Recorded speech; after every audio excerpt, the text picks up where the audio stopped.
We start tonight with big news surrounding Browns quarterback Deshaun Watson. A big settlement today. 20 of the 24 sexual misconduct lawsuits filed against Watson have been settled. Tony Buzbee, who's representing the women, said that the terms and amounts of settlements are confidential. We have team coverage on the settlements for you tonight. Sports director Jimmy Donovan has the X's and O's on what happened and what's next for Watson's career. And Neil Fisher is live outside First Energy Stadium with what fans are saying. We also have two attorneys who will be joining us to give their perspective on what happened today. But we begin our coverage with the voice of the Browns, Jim Donovan. Jimmy, until today, Watson was very adamant he was not going to settle. And really, on the other side, so was Buzbee, the attorney representing the women.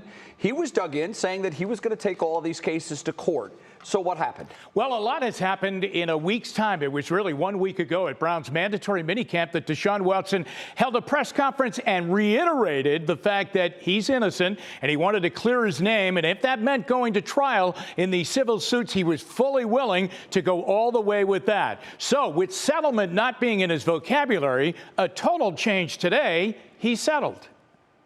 A major about-face for Deshaun Watson today. 20 of the civil lawsuits against him have been settled. 4 cases are still unresolved, but there's wide-scale belief that negotiations continue to resolve those, too.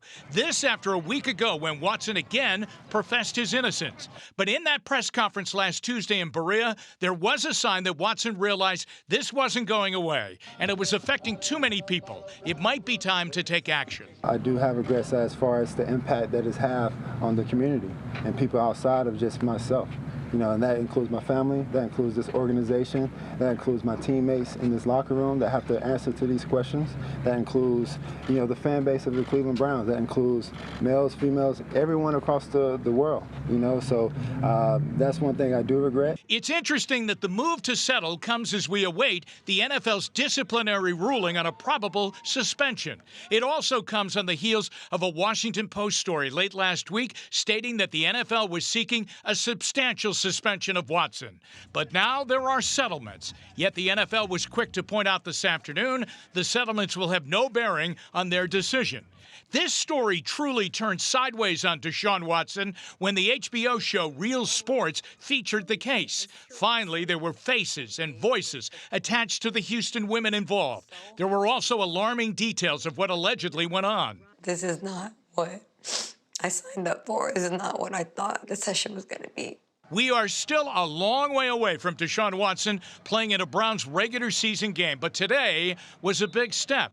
And according to Watson's attorney, Rusty Hardin, this will end the way all civil cases do. Money, money, and money. Amen to that. That's the way it is going to end on the civil side. We are now waiting on the NFL side. That's going to be very interesting. It's hard for me to believe that right now, as this played out today, that the settlements are not going to be recognized by the NFL as sort of a way to maybe bridge the gap between the NFL in a substantial suspension and what Watson wants, a little lighter sentence on the number of games that he will miss. Jay, also remember this, that the NFL Players Association is at the ready with an appeal. If Watson is suspended, they're going to defend him, and they're going to use NFL owners' behavior and throw that right back at the league. They are talking about Robert Kraft. They're talking about Daniel Snyder in Washington, Jerry Richardson, the former owner of the Carolina Panthers, all involved in sexual misconduct with little to no punishment. Yeah, and I know part of that would mean that those investigations that are to now private might become public, and I know that's the last thing the NFL wants. Quickly before I let you go, you had said, I think last week, maybe the week before, that you expected to hear something by July 1st. Is that still the case? Are the Browns expecting to hear punishment from the league by then? I think they are. I think they realize that probably, definitely before July 4th, maybe right at the beginning of July, maybe that Friday at the beginning of July, that's when they kind of look for news like that to be kind of dumped out there and let it subside all weekend long. That's what they're looking for. And really, by that time, Jay, by that time when that decision is made by the NFL, these other 4 cases that are still pending, we could have settlements in those. All right, Jimmy Donovan, thanks. We'll have more at 6. One other final quick note on this.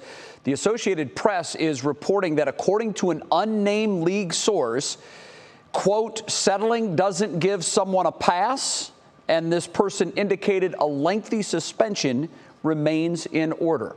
So we'll see. Bets?